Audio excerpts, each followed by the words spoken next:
standing there at that table with Andy, with my growler, pouring him a beer, and he asked me, he's like, "You made this?" And I was like, "Yeah, I made this in Arizona for you, and I brought it here, and I'm opening it right now for you to try it." Yeah. Welcome to TapThatAZ, the podcast that brings you the fascinating stories behind the exploding Arizona craft beer scene directly from the people who are making it happen. I'm your host, Eric Walters.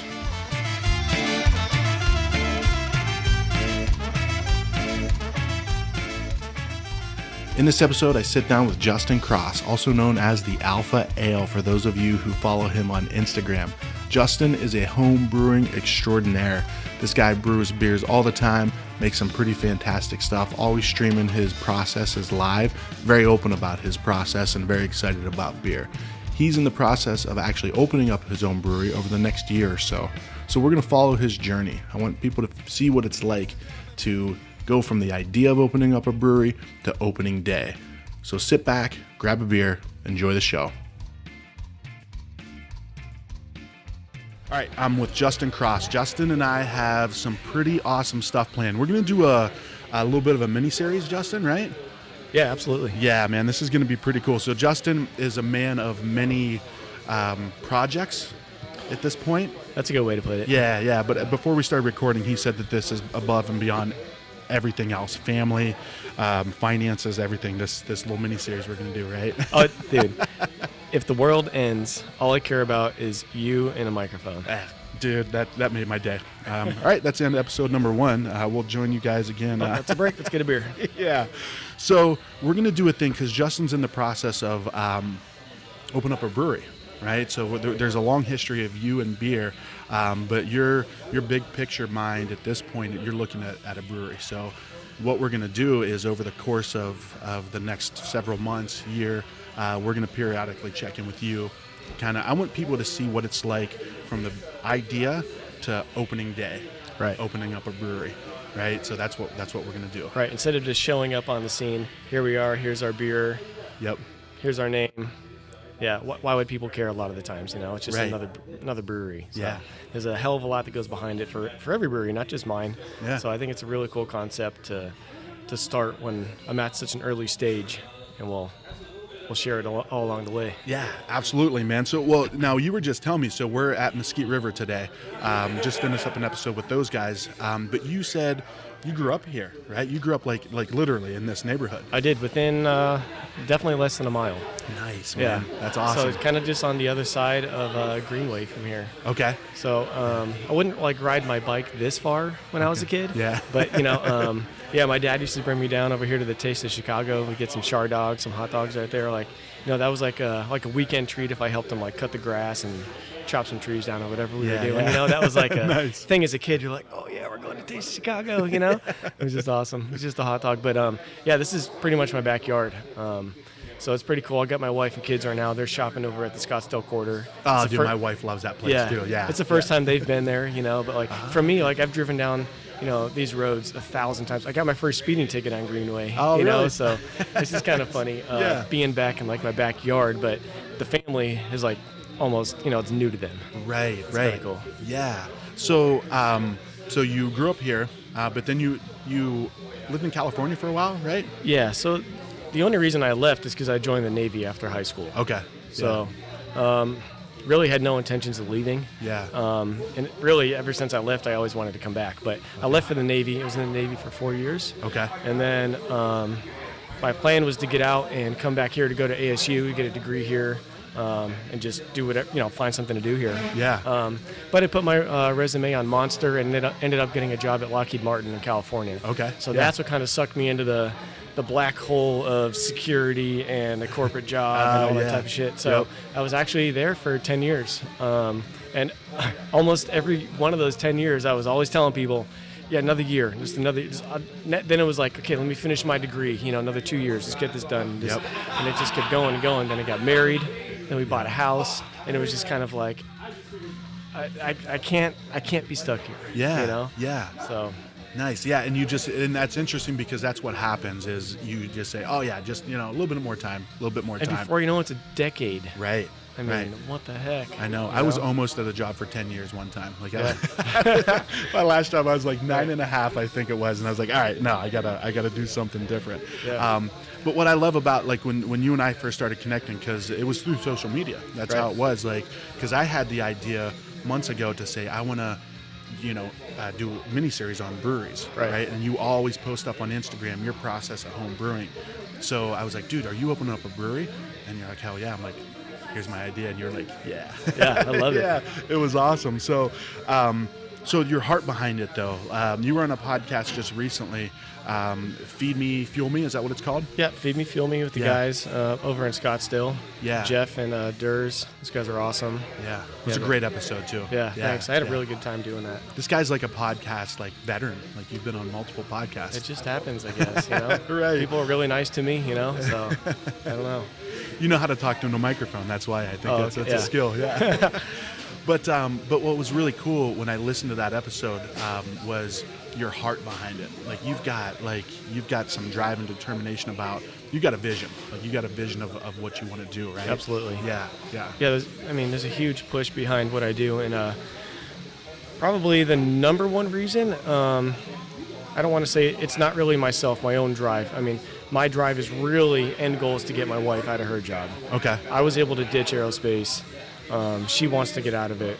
I want her to get out of it. She's very, very good at what she does. She's a technical mind. She's an engineer on the fighter jets out at Luke Air Force Base. Oh, wow. Nice. But she is one of those people that is also super artistic. Okay. She can draw a life-like face or a dog, a landscape, or she can do these crazy abstract 7-foot-long abstract paintings out of oil and all this she's so creative that I really want to get her out of aerospace. Okay. And let's let that artistic side blossom because she's a pretty incredible person. So that's a big drive behind what I'm doing. Okay, gotcha. And you had some motivation too. And I think that was one thing that we really connected on too was we're both huge fans of Andy Frisella and the MFCEO project. Totally. And you said that changed your life pretty much, right? Yeah, it did. So reference my dad again. When I was growing up, he was always giving me kind of like motivation and business books and stuff. And I actually just found one of them yesterday. One of the first books I think he gave me probably in middle school was Rich Dad, Poor Dad. Okay. So he was always kind of feeding me that kind of, think outside the box type stuff and, work for yourself and leadership and motivation and stuff like that. Yeah. So even when I was in the Navy and when I was at Lockheed Martin, I was always looking for a way to like get away from that safety net and do my own thing. Okay. So I started looking at first at a bar, but it was in California. I wanted to open a bar. Okay. Like I had a concept. I wanted to call it the Hangar.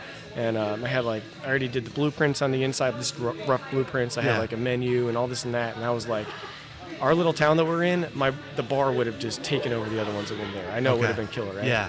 So I started thinking about that, but then it was kind of like, well, I don't want to be in California. I want to get back to Scottsdale or Phoenix or whatever, somewhere in Arizona, right? Right. And so at the time, a family member came over and was like, well, hey, how about instead of this thing, I know a guy that's like, thinking about a brewery out in Arizona. How about you guys get together? So we did. Yeah. We started talking about it. I was like, I think we can freaking do this. Yeah. And I think it was probably just a few months after that was when the first MFCEO project came out. Okay. And I found Andy, his podcast, I think on like episode 2 or 3. All right. And so I went right back, listened to them all. And one of the things that stuck with me, and I tell everyone this, is the episode, I don't know what number it was, when he was talking about being a freaking mouse in the corporate maze. Like, you're placed in that maze every day, and you just go through and you just try to get out, and that's your whole life. I was like, that's fucking me. Yeah. I was like... It hit you in the heart. It did, In those 10 years when I was in aerospace, I had a couple different jobs, but I lived in the same area, and I pretty much worked with the same people, But... I always felt like I was confined, Yeah. And even when I had a couple jobs that helped me progress, and I was getting paid some nice salary, nice benefits, and I was able to do pretty much my own thing for a little while, as far as like leading a crew and stuff like that. Yeah. It was never what I really wanted. Yeah. It was never back to the stuff my dad got me started on with, being your own person and taking your own, responsibility for everything yourself. You know what I mean? Right. So I started listening to Andy, and I was like, this guy's fucking talking to me. I'm that mouse. Yeah. Yeah. And so once I met with that guy about the brewery, we decided, hey, we're going to do it out in Arizona. So I was like, all right, this is the kick in the ass I need to get my family out of California and get back to Arizona, because I'm not going to obviously open a brewery from another state. Yeah. Right. And so that was kind of the motivation to then go and start brewing.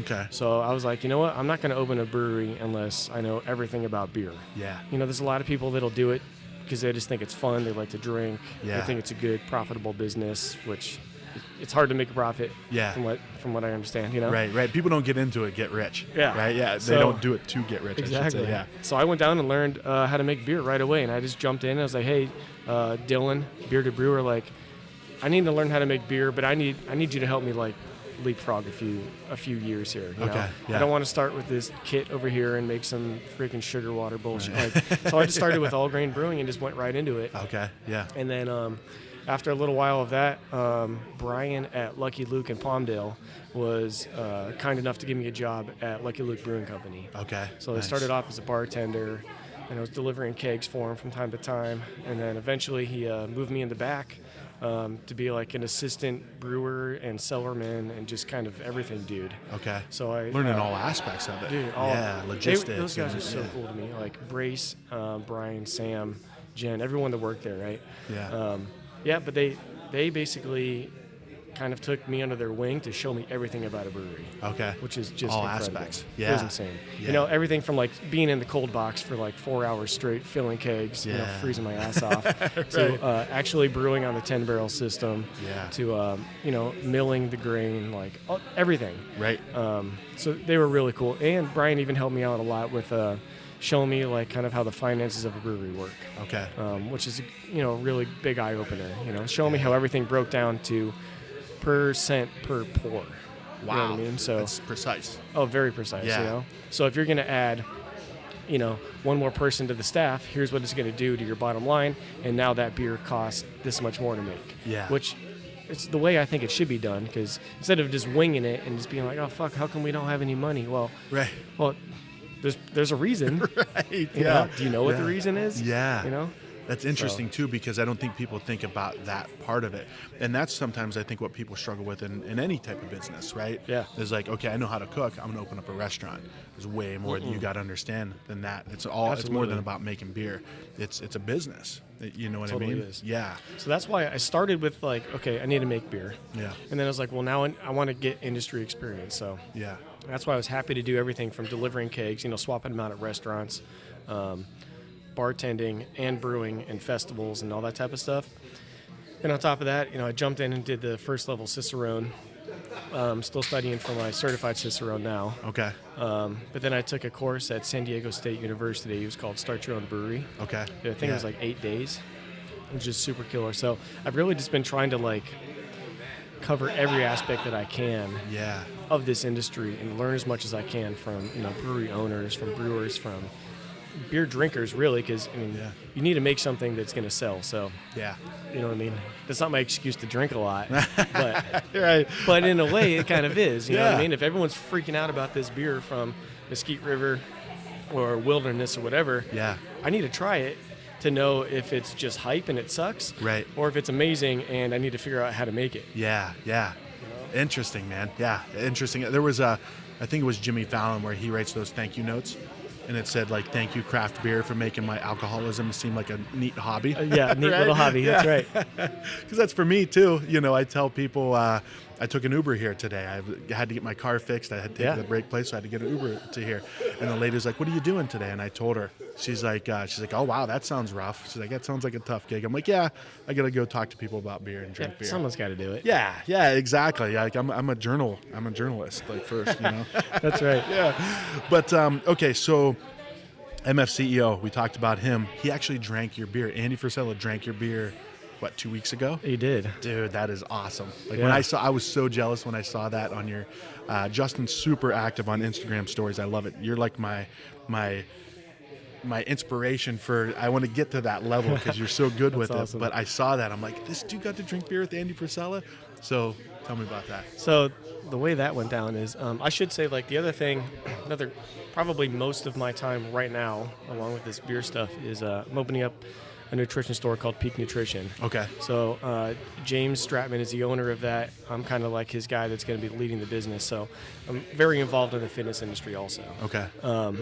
But I'm also like an outside sales rep for a company called First Form out of St. Louis. Okay. So which Andy Frisella owns. Right. So one of the things that they do every year is they throw a big party in St. Louis, and it's called Summer Smash. Okay. So I went out there with a good friend of mine, Corey Doris, and when Corey invited me, like, I wanted to go, but Corey kind of like pushed me over the edge, like, let's go, dude. I got a ticket if you want it. Let's make it. I was like, all right, we're freaking going. Yeah, yeah. And it was just enough time. I was like, you know what? I'm going to brew my blonde beer to take Andy and those guys. Yeah. Because they're out in St. Louis. They like drinking Bud Light, Budweiser, kind of. Stella. He's a huge Stella fan. Stella, right? Yeah, Just kind of blonde beers, right? Yeah, yeah. So I was like, you know what? I'm going to bring in my version of a fucking blonde beer, right? Yeah. So I did. So I brewed it up. And then the day that we got on the airplane, went over to my kegerator, took my vacuum sealed growler, filled it with blonde ale, and flew it out there, stuck it in the fridge in the hotel. And then when we went to the Summer Smash event, I brought my backpack. Okay. And I went and got some cups that they were using for like protein samples. Yeah, you know, yeah. It was a big fitness event. Yeah. I was like, I need a stack of these, right? But you're right, man. I was able to give it to Andy, give it to his brother Sal. Yeah. I gave it to had a beer with Derek Weeda, Mr. No Donuts here, like a whole bunch of like really big fitness people, right? Yeah. It was kind of crazy. I think I know what you're getting at. Like standing there at that table with Andy with my growler, pouring him a beer, and he asked me, he's like, "You made this?" And I was like, "Yeah, I made this in Arizona for you, and I brought it here, and I'm opening it right now for you to try it." Yeah. You know? And that's the second time I was able to meet and talk to Andy. I'd met him a few months before in St. Louis again. Okay. And I briefly got to tell him my story there about the mouse and the maze type thing that I just told you, you know? Uh-huh. Did he remember? Like, he remember meeting you? I mean, he knows who I am now. Okay, Yeah, for sure. Gotcha. I mean, I don't like text him or anything, but you know what I mean? But yeah, there's like, I think there's some facial recognition there, you know? Yeah, and he's a good guy too. Like he is. He cares about people. I mean, you can tell. So. Oh, dude, like the first time I met him, man, I can't tell you how genuine and how nice he was. I was almost like kind of surprised, you know what I mean? Because like such a big name dude, like, and you know, he's so like harsh in the voice and just like cut and dry. Yeah. But no, dude, like the first time I met him, he was all about hearing my story, all smiles, like, let's freaking take a pic. Like, it was just amazing. You know That's what I mean? awesome, man. So, so I bring my blonde beer for him, right? And I'm pouring my glass, and yes, I made it. You know, I brought it from Arizona, all this and that, and he tries, and he's like, "Oh, that's fucking good," you know. And I was like, "Yes," you know. I knew it would be. I brought a beer that I knew was going to be solid. And so it was just super cool because, you know, rewind back whatever it was, 2.5 years, 2 years, something like that ago, when I first found his podcast. I don't even know if I was making beer yet. Like it might have been like maybe right before that time, something like that. I'm pretty bad with timelines, right? That's right. Yeah. You know, but basically, off of like what he was feeding my brain about, you know, doing your own thing, get out of that fucking maze, and that was, you know, equated into my brewery thing. Right. Based off of, you know, his kick in the butt, I quit both of my jobs at Lockheed and Lucky Luke, sold my house, moved my family to Arizona, actually ended up leaving one stepchild behind who was about to finish high school. Like, it was a big fucking deal, like, to move out here for this thing, you know? Yeah. So now here I am, after being in Arizona now, like over a year now, again. Yeah.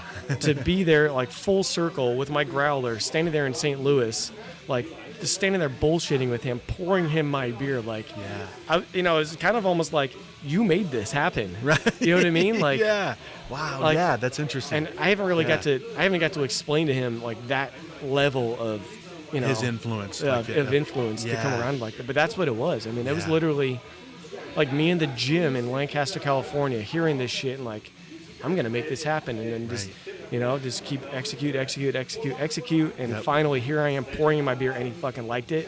It was just like, I think I'm done. Like, I think I did what I wanted to do. I won. Yeah. I won, yeah. Do I stop now or what? Because that was, it was incredible. It really was. But for someone like you, that's fuel, though. That's just, man. where someone you can't get to that level without having that drive, because you're just gonna keep going. Oh. That's just fuel to be like, all right, cool. Dude, I left there with so much fire under my ass. It was just ridiculous, Yeah. So I really came back with a vengeance for, everything from the peak nutrition, from the fitness we're doing, the beer that I'm doing with my brewing, and another thing that I'm doing to merge it together. It's just. And to explain that, because that's just getting rolling, right? Yeah, it is. Yeah. So there's actually two sides to it. Basically, Brewtrition, which you've been kind enough to help me out with the podcast thing. Absolutely, man. Yeah.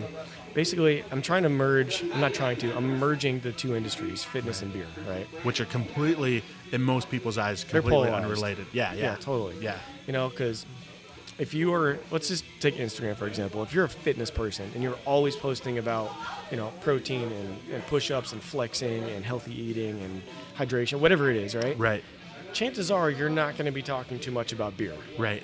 Just because, beer's kind of more difficult to work into a diet, and it doesn't exactly fit the most extreme fitness lifestyle, right? And it's one of those things, normally they would say that's the first thing to cut out. Some people cut out just that, right? Yeah, that's right. There's a lot of people that, really heavy in the fitness industry that don't drink. Yeah. And then if you take the other side, guys that are all beer, like let's just use our buddy Luis right there, right? The classy alcoholic. Yeah. He only posts and talks about beer, which is fine. That's his thing, right? But think about trying to get Luis, a guy who wants to get in shape because he felt like he was overweight and kind of just sluggish and all that type of stuff. Yeah. The last thing a guy like him is going to do is going to go to some $100 a month personal trainer in Scottsdale in a big shiny gym full of just vein bulging people and just beautiful women and stuff. Yeah. That's probably not going to happen for a lot of people. Right. So I think that's one of the reasons why they stay so polarized, because a lot of fitness people at least won't admit that they like beer. Right. And a lot of the beer people don't know how to do the fitness thing, so they just I'll just stick to my beer stuff, right? Yeah, neither want to cut out the one, right? Like I want to get in shape, but I don't want to cut out beer. Right. And like I want to, I would like to drink beer, but I don't want to get out of shape. So it's like, it's almost, but what I love about what you're doing, it's not an or question. Does that make sense? Like it's not this or that. It's like, what can we do to have this and that? Right. Because it's possible. Right. Yeah. So there's two things. One thing that I'm doing with my buddy Elliot, he's the apartment bartender on Instagram. Okay. Yeah. Starting an apparel company called Earn Your Booze. Okay. And it's basically that. Just earn your booze, whether it's beer, wine, alcohol, whatever it is, earn it. Right. Go to the gym, go hike, go run with your dog, do push-ups in your living room, whatever it is, do something to, help your body deal with intaking these tasty drinks. What you're about to do to it. Yeah. Right. So there's that, but then the other the big one that is that you've been helping with a lot is Brewtrition. Right. So brewing, nutrition, Brewtrition. Yeah. Somehow the name wasn't taken, so I filed for the trademark. Yeah. We're going for that, Nice. and that's really to merge the two industries. And so I've been kind of like helping people in the beer industry get in shape. Yeah. You're one of them. Yeah. I still owe you your sheet. Hey, that's right. I got the seed has been planted. That's right. Yeah. I luckily you're a smart guy. You know what you're doing. Right. That doesn't mean no one else is a smart guy, but Yeah. like Luis. I'm smarter than others. Yeah. Definitely smarter than Luis. Yeah. Well, that'll be one of the next episodes. You'll see really how dumb Luis is. No, I'm just kidding. He's awesome. Exactly. He was awesome. So that's kind of fun. I'm able to take my passion with First Form and Peak Nutrition and just what I like to do with exercising and health and stuff, and merge it with everything else I like to do, which is brewing and drinking beer and beer business and all that type of stuff, and kind of bring them together. And I've kind of found myself in the middle, which is a good thing, of this person that the beer side is willing to reach out and talk to about fitness, right, and the fitness side is willing to ask me and beer recommendations and stuff like that, because I luckily am able to keep myself in good enough shape to fit in over here, and I have enough beer knowledge and beer passion to fit in over here, so it's kind of a middle lane type thing. You're introducing those two people like at that middle school dance, right? Yeah, that's right. Yeah. Well, I remember hey, she thinks you're cute. Exactly. It's okay. That's right. He's okay. Yeah. The beer's okay. Yeah. Well, like James, for example. So when I first met, that dude's jacked. That dude is He's totally jacked. Super cool dude, though. The first time I met him was at Helton for their 1-year anniversary. Right. And he's got good taste in beer, too. And when I was there helping you guys get set up with the Brewtrition thing, you had Pueblo Vita. There was one, I can't remember where it was from, but The he 10. was tasting the beers. Yeah, the 10, yeah. So has he been a guy that's always been into good beers, or were you that segue? No, not really. He's always liked good beers. Okay. But really, until he met me, he never like looked into like how do you make a beer? Yeah. And what makes this flavor in a beer? Science and stuff like that. it, yeah. But since we've been talking, he's kind of like jumped in. Okay. Like he's always like reading, always looking at instructional videos, always asking me this and that. Yeah. So that's kind of the theme of our podcast is like he's a nutrition and like human science like guru, like for real. Yeah. Like terms I don't even know about, like peptide shit in the body. You know what I mean? Like Right. he can break stuff down. He's very, very knowledgeable. Yeah. But he's loves good beer, like you said. So that's kind of the theme of like the Brewtrition podcast is like me bringing him beers, ingredients from beers, talking about beers. I know a decent amount about fitness as well, but he can really dive in. So just kind of like having something new to talk about in the beer world, Right. and also merging that fitness industry again. Yeah, and that's not out there, man. That is not out there. It's like it's two polar opposites. So I love that you're doing that. And we'll kind of keep tabs on that as we're going through this series that we're doing too. But tell me about the Global Brew Coalition, right? Is that GBC? GBC. Yeah. So I didn't. When you first explained it to me, like sometimes I zone out, right? So when things get complicated for me, I seem like I'm listening, but I'm just like, what? Like, so I think the first time you explained it, I kind of got it. But then when I listened to it again through that last podcast you did, I understood it. Right. I love the idea. So explain what GBC is. So the GBC kind of happened on accident. A good accident, kind of like pizza back in the day. Yeah. So one of the things I was doing, like you mentioned Instagram, I use the shit out of Instagram, whether it's stories or whatever. Yeah. I started doing Instagram live especially on brew days. Excuse me, little beer burp there. Especially on brew days. Yeah. And so, like while I'm mashing or boiling, whatever it is, I would just start going live. Okay. And I would just talk to people, I'd show them my system, talk about what I was brewing, see what other people are up to, Right. And one day I was just like, hey, where are you guys from? I don't know why. I just asked. Yeah. Where are you guys from? And I couldn't freaking believe. I think we had about a dozen different countries of people on there. Like, I'm like Australia, Norway, Germany, Spain, Switzerland, Canada, Mexico, like all over the place. And I was like, what the fuck? Really? Who are these? Yeah. And, that's when it really dawned on me, like how incredible this little device is in front of me, right? So I was like, you know what? How do we take this to the next level of like just talking and getting involved with more people in the beer community that are outside of just my Phoenix, Scottsdale, Tempe area. Right. And so I was like, hey, what do you guys think if I was to make like a Facebook group or something, right? Yeah. And they were like, yeah, that'd be great. Let's do it, right? So, all right. So long story short, that spawned the Global Brew Coalition. Mm-hmm. And it's basically a Facebook group. I'll pretty much let anybody in there as long as you're not just, some bot or some dickhead trying to sell some, salad spinners or something. Right. But basically, if you're just a beer enthusiast or especially if you brew beer, if you go in there, you can write, post up like, hey, I'm thinking about adding this to my beer. What do you guys think? Yeah. Or I'm thinking about buying this new piece of equipment. Has anyone used it? And you're going to get answers not just from people in your general area like you might with your normal homebrew club, but you'll get it from all those countries I just listed. Yeah. And just people from, even if you're in Arizona, you might get your answer from someone in Texas or Utah or some small island in Switzerland. Yeah. It's just... Yeah, and it's just different kind of, styles and different approaches. Yeah. And so it's just like anything else, like I have big plans for that, but it's just I need like 2 more of me and like 10 more hours in the day. Right. So very happy to be going along with the GBC, and I have some big things I want to do with it. They're just taking a little longer than I've always hoped. Of course. Yeah, everything, right? Everything. Yeah. But what was interesting, it's like, so what I want people to understand, it's not just a group. Hey, let's do this. You've got like something set up for like homebrewers, right? That like the insurance and like this is like legit. So, exactly. So one of the things that is difficult about going from being a home brewer, going into the commercial brewing scene, like, because that's where a lot of breweries come from, right? Someone's been brewing for a long time and they want to open a brewery. Yeah. One of the hardest things to do is when you're home brewing, even if you have the best pale ale on earth, which I like to think I have one of them. I'm very proud about my pale ale. He's looking around. He's looking around like over his shoulder. I've dialed that thing in. I really like that one. I haven't tried it. I've tried the blonde, right? Right. That's right. You haven't had that one yet. Yeah. That's going to be I'll do a big batch of that one next. Okay, nice. But, it's difficult to go from being a home brewer to get your beer out to people that are not just, your friends and family. Right. Because it's like, because you can't sell it, you know? You can't sell your beer unless you have a liquor license. Okay. You can't get a liquor license until you have a commercial spot and you do all this other shit, and now you're $500,000 or whatever, right? Right. So it's like, there's got to be another way to get that out there. So found a loophole, if you will, that basically a homebrew club can hold meetings and you can give your beer to other homebrew club members. Yeah. But it can also go to non-members. But it has to be given away, right? Given away. You can't, You can't sell it. Yeah.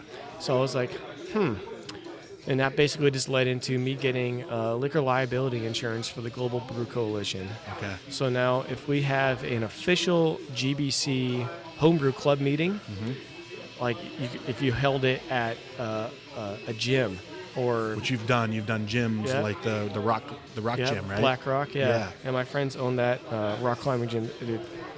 That place is so awesome. They're doing really good. Nice. I love that spot. Yeah. But yeah, if you do it at a gym or, maybe you have a friend that owns a freaking clothing shop, or if you just rent some spot out for your meeting and you advertise, okay, well, people can come in and, you have to check IDs and all that type of stuff, but you can get the beer out. Yeah. I haven't seen anyone else do that. No. I've never heard of that. No, because otherwise, the only people they're going to try, like for me, like my beer is whoever invite over to my house. Yeah. And, family or neighbors and stuff like that. And that's about it. Yeah.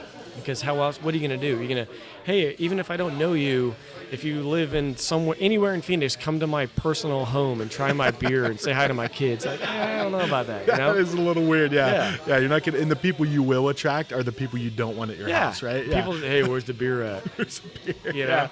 Yeah. So that's kind of cool.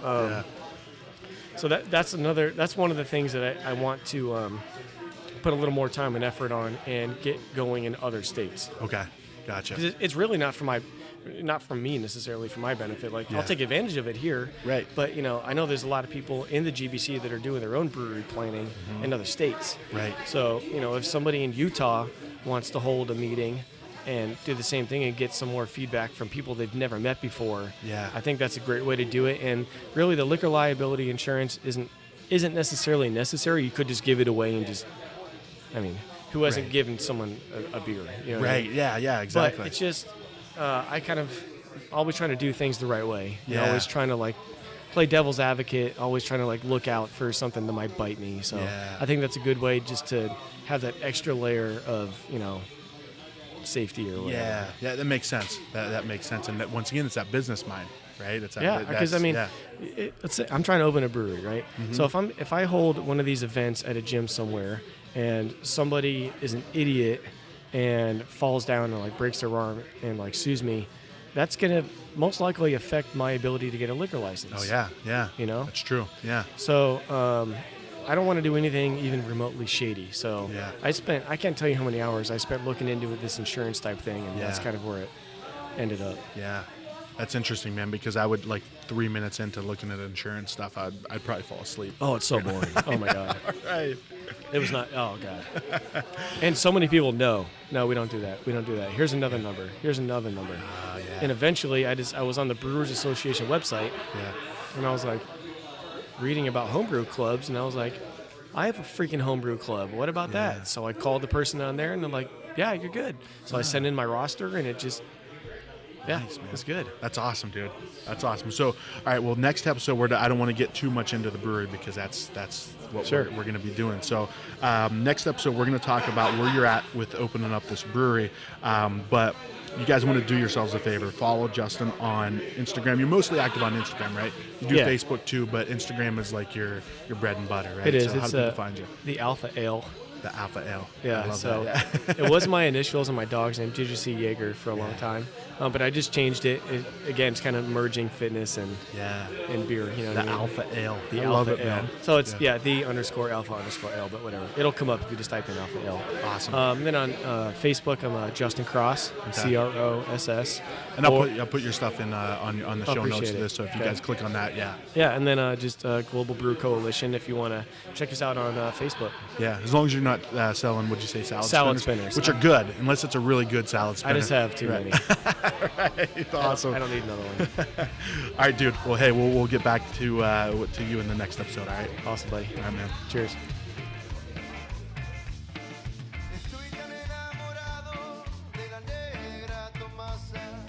Hey, thanks for listening to this episode.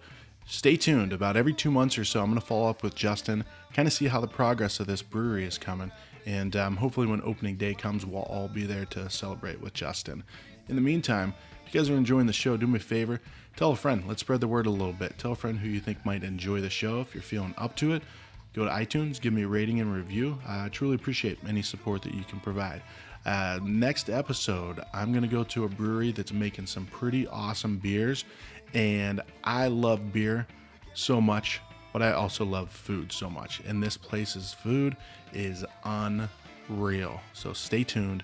In the meantime, always remember, stay awesome.